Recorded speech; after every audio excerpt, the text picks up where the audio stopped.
Start prvog sprinter kupa Despotovo godine 2003. Oštra borba za vojstvo.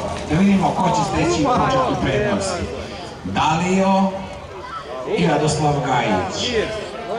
Tik pored njega pozicionirano se Mir sa Jankom Opalskim. Mir preuzima vojstvo.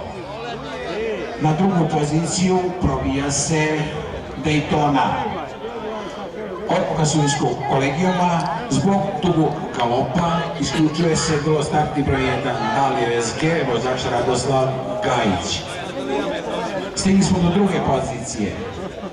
Nargolija sa Rudolfom Njarijem je na trećoj, Dr. Sugar RL četvrta.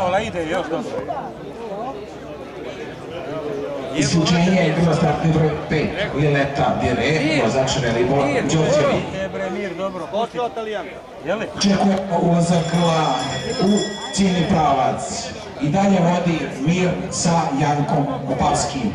Spojnim dijelom staze krenuo je Dr. Sugar RL sa Ivanom Vukovim. Ko će biti uspešniji? Ima tu još mnogo prostora, odnosno okršaja. Dr. Sugar RL prvi.